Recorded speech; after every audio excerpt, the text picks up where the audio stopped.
এমন কোনো অপরাধী বাংলাদেশে আশা করি আর উৎসাহিত হবে না এরকম কর্মকাণ্ড করতে, যদি আমরা এই ব্যবস্থাগুলো নিতে পারি এবং দৃষ্টান্ত আমরা দেখাতে পারি। যে সমস্ত রাজনৈতিক দল জুলাই জাতীয় সনদে স্বাক্ষর করেছেন তারা সবাই একমত হয়েছেন। সেটা ছিল জুলাই ছাত্র গণ অভ্যুত্থানের যারা নেতৃত্ব দিয়েছে, অংশগ্রহণ করেছে, তাদেরকে আইনি সুরক্ষা দিতে হবে এবং সাংবিধানিক সুরক্ষা দিতে হবে। জুলাই জাতীয় সনদের আইনি স্বীকৃতি দিতে হবে, সাংবিধানিক স্বীকৃতি দিতে হবে।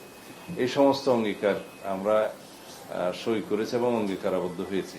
তার আলোকেই আমরা যা কিছু সিদ্ধান্ত নেব, যে লাইসেন্সকৃত অস্ত্র যেগুলো জমা দিতে বলা হয়েছিল অন্তর্বর্তীকালীন সরকারের প্রথম দিকে, তার মধ্যে সংখ্যাটা আমি এক্স্যাক্টলি বলতে পারছি না, হয়তো 10 অস্ত্রের বেশি হবে, 10 সহস্রাধিক অস্ত্র জমা হয়নি।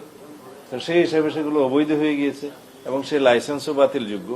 আমি আজকেই একটা সার্কুলার পাঠিয়েছি, গত 2-3 দিন আগে যে আমরা একটা মিটিং করেছিলাম তার সিদ্ধান্তের আলোকে, যে 2009 সাল থেকে 2024-এর 5ই আগস্ট পর্যন্ত ইস্যুকৃত আগ্নেয়াস্ত্র লাইসেন্সের এবং তার অধীনে ক্রয়কৃত অস্ত্র, এগুলোর পূর্ণাঙ্গ একটা তালিকা আমরা অস্ত্রের ক্যাটাগরি ওয়াইজ দেওয়ার জন্য জেলা পর্যায়ে আমরা নির্দেশনা দিয়েছি ডিস্ট্রিক্ট ম্যাজিস্ট্রেটদের কাছে, জেলা প্রশাসকদের কাছে।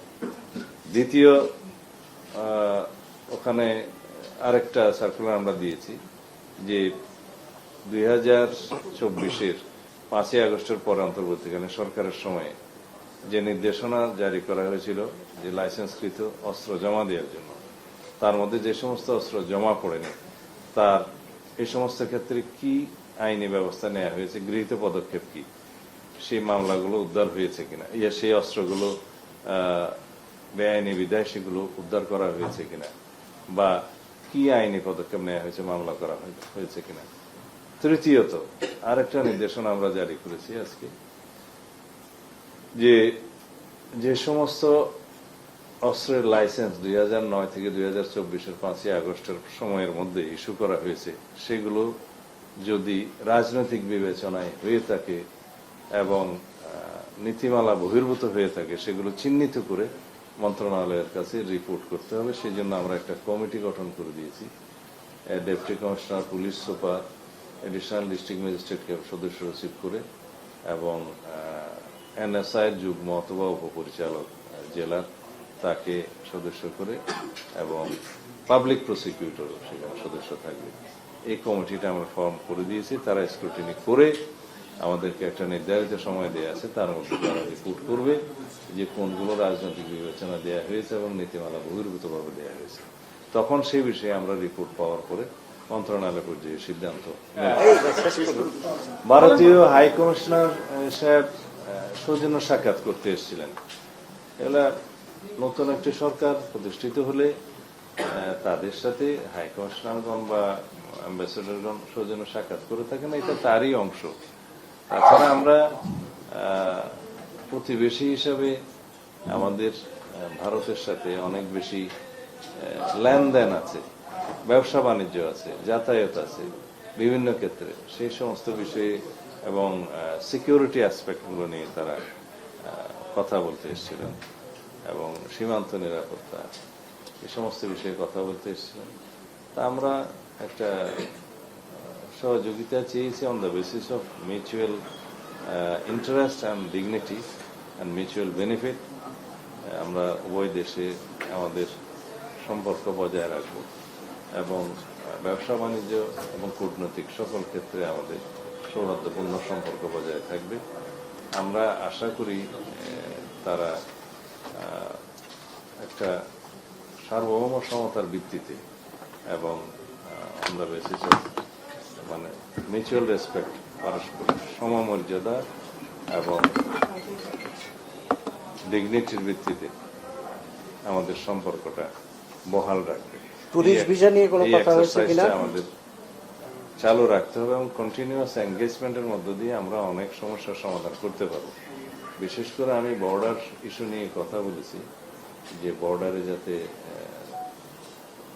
এই বর্ডার হত্যার বিষয়টি যেন আমাদেরকে আর শুনতে না হয় সেই বিষয়ে যেন আমরা সবসময় এনগেজ রাখি আমাদের বিজিবি এবং তাদের বিএসএফ যেন কন্টিনিউয়াস এই বিষয়ে বৈঠক করতে থাকে এবং এগুলোকে যতটুকু সম্ভব অ্যাভয়েড করা যায়।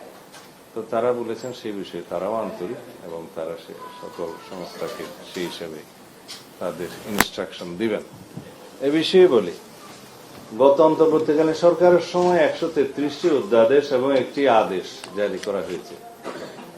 সাংবিধানিকভাবে জাতীয় সংসদ অধিবেশনের প্রথম দিনেই এই অধ্যাদেশগুলো উপস্থাপন করা হবে পার্লামেন্টের নিয়ম অনুসারে। সেই অধ্যাদেশগুলো হুবহু কোনগুলো সংসদ গ্রহণ করবে সেগুলো জাতীয় সংসদে নির্ধারিত হবে। কিছু কিছু অধ্যাদেশ হয়তো সংশোধনী সহ গ্রহণ করা হতে পারে, সেটাও জাতীয় সংসদে নির্ধারিত হবে।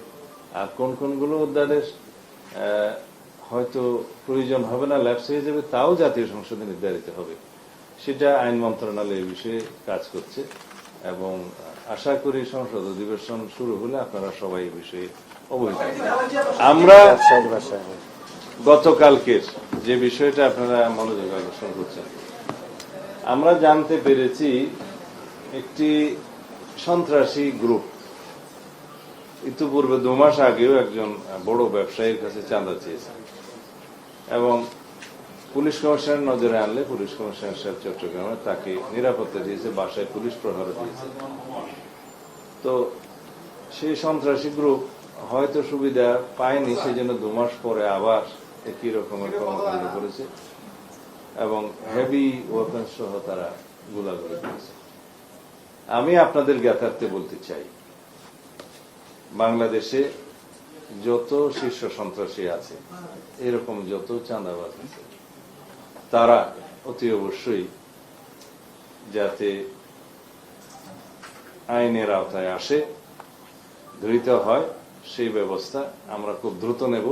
আমি আমাদের পরিকল্পনাটা এখানে এখনই ফাঁস করতে চাই না, এই বিষয়ে আমরা অত্যন্ত এখন আইন শৃঙ্খলা পরিস্থিতি উন্নয়নের চেষ্টা করছে, আগের তুলনায় অনেক ভালো। একটা রাজনৈতিক সরকার প্রতিষ্ঠিত হলে স্থিতিশীলতা আসে, মানুষের মনে একটা শান্তি আসে এবং নিশ্চয়তা আসে।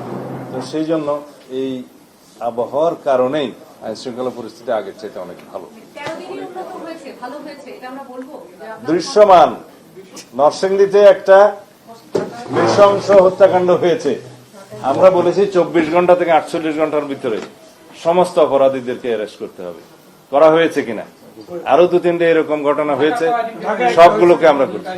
আমরা ঘটনা কি ঘটবো তার আগে তো আমরা গণক নই যেটা জানবো, কিন্তু ঘটনা ঘটার পরে আমাদের দায়িত্ব আমরা পালন করছি কিনা সেটাই হচ্ছে মানুষের দেখার বিষয়। আমরা সেটা জনগণকে দেখাতে পেরেছি।